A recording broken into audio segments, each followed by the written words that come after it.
길을 가다 보면 우리는 수많은 사람을 마주합니다. 직장에서, 친구 모임에서, 연인과의 관계 속에서 우리는 끊임없이 누군가를 신뢰하거나 경계하면서 살아갑니다. 그런데 문제는 겉모습이나 말투만 보고 누군가를 믿기에는 세상이 너무 복잡하다는 겁니다. 겉으로는 착해 보이지만 뒤에서는 무서운 이중성을 드러내는 사람, 반대로 거칠어 보여도 진심만은 진실한 사람도 있습니다. 그래서 사람을 볼 때 무엇을 기준으로 봐야 하는가는 정말 중요한 질문이 됩니다. 대부분은 외모나 직업, 학벌, 재산, 말투 같은 걸 먼저 보곤 합니다. 물론 그런 정보들이 참고는 되겠지만 본질을 보려면 다른 시선이 필요합니다. 사람의 진짜 본성은 일상적인 평화가 아닌 불편한 상황에서 드러납니다. 그리고 이건 누구에게나 통용되는 기준이 아니라 정확히 4가지만 보면 됩니다. 그 사람의 삶의 태도, 인간관계의 방식, 위기 대응 방식, 그리고 무언가를 대하는 본심이 이 4가지 안에 다 들어있습니다. 첫 번째는 분노의 방식입니다. 사람은 화가 났을 때 가면을 벗습니다. 평소엔 아무리 친절하고 공손해도 화가 날 때 그 사람의 언어 습관, 공격성, 인격의 수준이 그대로 드러납니다. 예를 들어 어떤 사람이 식당에서 직원에게 갑자기 언성을 높이고 무시하는 말을 한다면 그건 단순한 하루의 기분이 아니라 그 사람의 권위에 대한 태도를 반영합니다.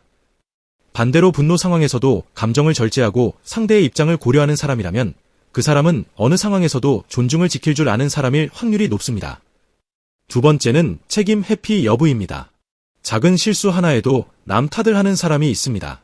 예를 들어 회식 자리에서 술에 취해 실수를 해놓고도 분위기 때문이었다며 웃어넘기는 사람, 업무에서 잘못된 결과가 나왔을 때 지시가 애매했다고 말하는 사람.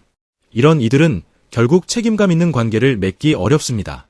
반면 문제가 생겼을 때 자신이 뭘 놓쳤는지 먼저 돌아보고 그걸 감정 없이 받아들이는 사람은 성숙한 관계를 이어갈 수 있는 기반을 갖추고 있습니다.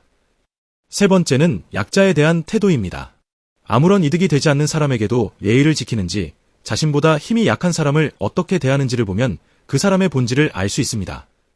예컨대 식당이나 카페에서 일하는 직원에게 말을 함부로 하거나 주차 안내 요원에게 반말을 던지는 사람은 결국 자기보다 약한 사람을 아래로 보는 관점을 가진 겁니다. 이런 사람은 언젠가 나와의 관계에서도 위계를 만들고 자기 유리한 쪽으로만 행동할 가능성이 큽니다. 네 번째는 실패를 대하는 자세입니다. 성공했을 때는 누구나 멋져 보입니다. 하지만 그 사람이 어려움에 처했을 때 혹은 무언가를 잃었을 때 어떤 행동을 보이는지를 보면 그 사람의 핵심 신념이 드러납니다.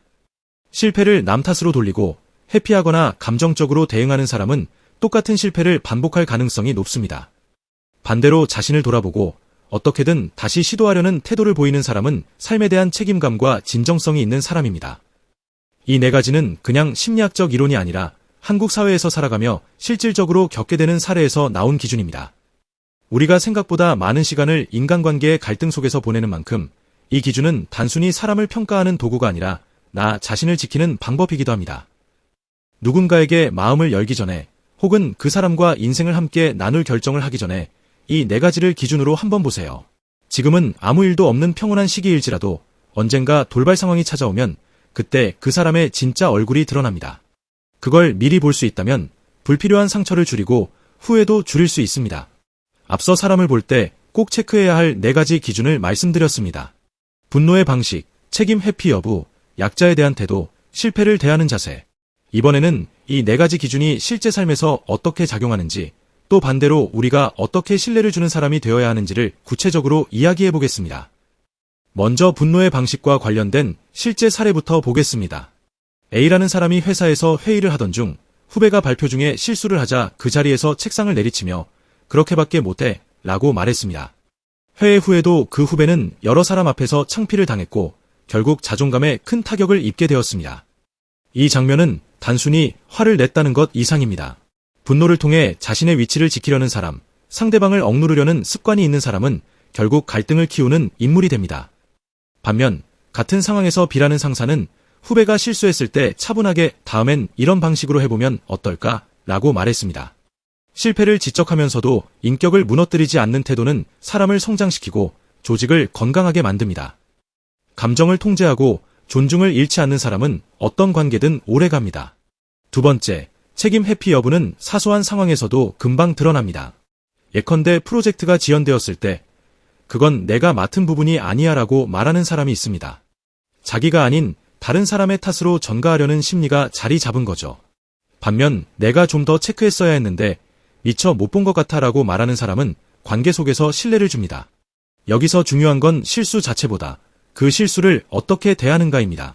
한국 사회에서는 특히 책임을 피하고 남 탓하는 문화가 만연한데 그 안에서 오히려 책임을 지는 사람은 그 자체로 신뢰의 상징이 됩니다. 세 번째 기준인 약자에 대한 태도는 아주 다양한 일상에서 드러납니다. 택배 기사에게 인사 한마디 건네는지, 혼자 있는 노인을 지나칠 때 불편함을 느끼는지, 이런 사소한 것들이 다 그 사람의 가치관을 보여줍니다. C라는 사람은 커피를 시킬 때 직원에게 빨리 좀 주세요 라고 무심하게 말합니다. 상대가 서비스 제공자라는 이유만으로 인간 대 인간의 존중을 지우는 겁니다. 반대로 D는 같은 상황에서도 바쁘시죠? 천천히 주세요 라고 말합니다. 이 두 문장은 한 사람의 인격을 보여주는 결정적 차이입니다. 약자를 대하는 방식은 결국 이익이 걸려있지 않은 관계에서 그 사람의 진짜 민낯을 보여주는 거울입니다. 마지막 네 번째는 실패를 대하는 자세입니다. 실패 앞에서 드러나는 태도는 아주 다릅니다. 한국 사회에서 실패는 곧 낙오처럼 여겨지기 때문에 많은 이들이 실패 자체를 부정하거나 외면합니다.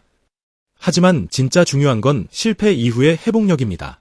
예컨대 창업에 실패한 사람 중 일부는 자신을 사회적으로 단절시키고 피해의식에 갇히는 반면 어떤 사람은 내가 이 부분을 오판했구나. 다음에는 이렇게 해보자 라고 정리합니다. 중요한 건 실패를 다시 생각하는 태도입니다. 실패를 통해 성장할 수 있는 사람은 그 자체로 신뢰받을 자격이 있는 사람입니다. 이제 반대로 질문을 하나 드리겠습니다. 나는 누군가에게 신뢰를 줄 수 있는 사람일까요? 내가 화가 났을 때, 문제가 생겼을 때, 약자를 만났을 때, 실패했을 때 어떤 모습을 보이는지 돌아보는 게 중요합니다. 단순히 누군가를 평가하려는 기준이 아니라 내 삶을 돌아보는 기준으로도 이 네 가지는 유용합니다.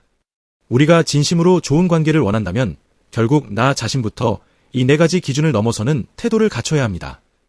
인간관계는 감정의 교류만으로 이루어지지 않습니다. 특히 한국처럼 관계의 밀도가 높은 사회에서는 미묘한 태도 하나가 신뢰를 무너뜨리거나 반대로 평생의 신뢰를 쌓는 계기가 되기도 합니다. 그래서 사람을 볼 때 감정이나 말투가 아니라 행동의 패턴을 보는 것이 훨씬 중요합니다. 영상이 도움이 되셨다면 구독과 좋아요, 그리고 댓글로 여러분의 생각도 함께 나눠주세요.